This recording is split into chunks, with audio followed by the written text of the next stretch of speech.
사무엘하 17장 15절부터의 말씀입니다.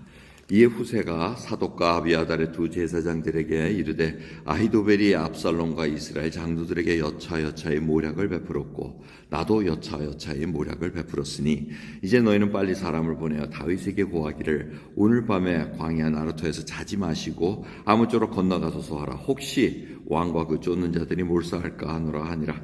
그때 요나단과 아히마아스가 사람이 볼까 두려워하여 감히 성에 들어가지 못하고 에르느겔가에 머물고 어떤 계집종은 저희에게 나와서 고하고 저희는 가서 다윗에게 고하더니 한 소년이 저희를 보고 압살롬에게 고한지라. 그 두 사람이 빨리 달려서 바울음 어떤 사람의 집으로 들어가서 그 뜰에 있는 우물 속으로 내려가니 그 집 여인이 덮을 것을 가져다가 우물 악으로 덮고 찌은 곡식을 그 위에 널매 도무지 알지 못하더라.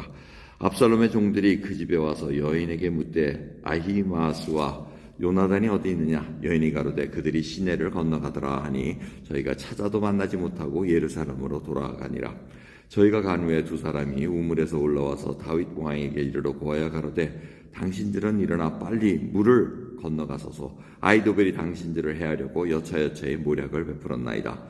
다윗이 일어나 모든 백성과 함께 요단을 건널세 새벽에 미쳐서 한 사람도 요단을 건너지 못한 자가 없었더라.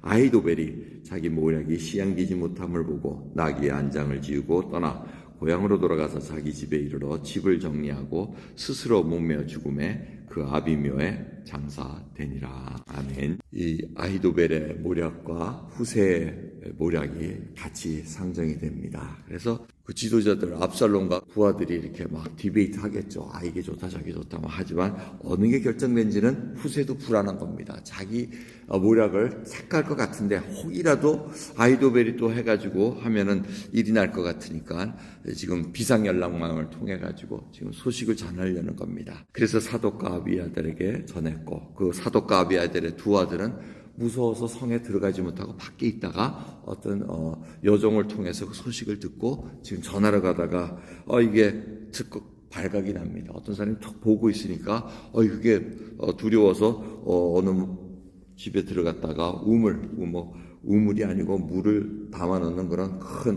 깊이 파인 그것을 수주통이라고 얘기를 합니다. 그쪽에 이제 물이 없으니까 그 안에 숨었다는 겁니다. 그래서 그 집에 여인이 또 이렇게 다 가로막아 가지고 아무것도 없는 것처럼 해가지고 위장해가지고 쫓아온 사람들을 이렇게 속여가지고 저들이 이제 요단강을 건너간 걸로 시내를 이렇게 건너간 걸로 얘기를 합니다. 그래서 그들이 예루살렘에 갔고 다행히 이제 그 소식을 다윗 일행들에게 알려줘서 다윗 왕과 이 일행들이 이제 요단강을 건너갑니다. 새벽까지 다 건너가고 무사히 다 건너갔고 이제 아히도벨이 자기 모략이 시행되지 않는 것을 보고 아마 벌써 알았겠죠. 정탐꾼들이 벌써 어디 도망갔다면 벌써 전해겠구나. 이런 걸 다 깨닫고는 자기가 집에 들어가서 이제 시간이 지난 후에 목매어 죽었다는 그런 얘기입니다.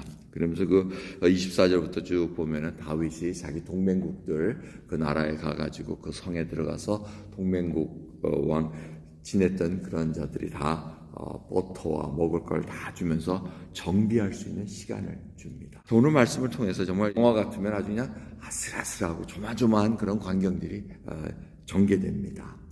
근데 결국 하나님께서 압살롬을 화를 주기로 작정하셨기에 이런 아슬아슬한 위기가 넘어가면서 우리 생각에는 하나님이 함께 하시면은 그냥 다 이루어질 것 같이 착각하기가 쉽습니다. 그런데 막상 하나님의 일을 감당하는 자가 철제절명의 위기도 맞이합니다. 숨어 있을 때가 있습니다. 그 우물가에 가가지고 숨어야 되는 그런 험난한 시간을 또 조마조마한 시간을 넘길 때가 있다는 것입니다. 여러분 우리 믿음의 여정은 오늘 아침에 새벽 일어날 때 좀 과하게 승전과 분투와 승리의 그 찬송을 부릅니다. 내주는 강한 성이요 방패와 병기 되신다는 이 외침을 가지고 하루 시작하지 않으시겠습니까? 언제까지 우리는 그냥 주눅이 들어가지고 오늘 살아도 이거 어떻게 사나 마귀는 끝까지 우리를 넘겨뜨리려고 그럽니다. 무너뜨리려고 그럽니다. 죄악에 빠집니다. 그런 과정 속에서 내가 정말 하나님 앞에 득지한 자로다 회개하면서 정말 하나님의 성품을 닮아가는 자로 성숙한 자로 움직여야 되지 않겠습니까? 정말 언제까지 저희들 패잔병과 같이 살 수 없습니다. 다윗도 보십시오. 패잔병과 같이 갔다가 자기 동맹국들의 사람들을 만나면서 하나님께서 힘을 주시는 것을 경험하게 됩니다. 하나님은 하나님의 사람들을 통해서 일하기 시작합니다.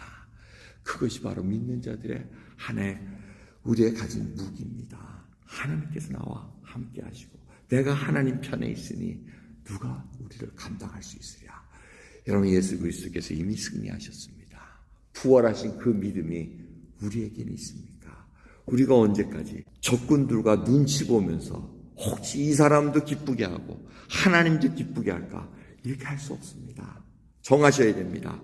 하나님을 기쁘게 하겠다는 그 믿음의 결단으로 오늘 하루 지낸 저와 여러분 되기를 간절히 소원합니다. 기도하겠습니다. 하나님 감사합니다. 저희들이 어느 때까지 머뭇거리겠습니까? 저희들의 성향은 사람들한테 욕 듣기도 싫어하고 하나님한테도 욕 듣기 싫어해서 이것도 저것도 아닌 죽도 밥도 아닌 신앙생활하는 저희들의 모습 아닙니까? 주여, 오늘 말씀을 통해서 하나님의 편은 선 자들은 죽음을 무릅쓰고도 그 일을 감당하는 자들입니다. 그 여인을 통해서 또 하나님께서 역사하신 것을 봅니다. 각자의 그 맡은 위치에서 충성할 수 있는 자들을 붙들어 주시고 하나님 은혜 가운데 저희들이 항상 찬양과 기쁨이 넘치는 그런 가정으로 인도해 주옵소서. 감사드리며 예수 그리스도의 이름으로 기도드리옵나이다. 아멘.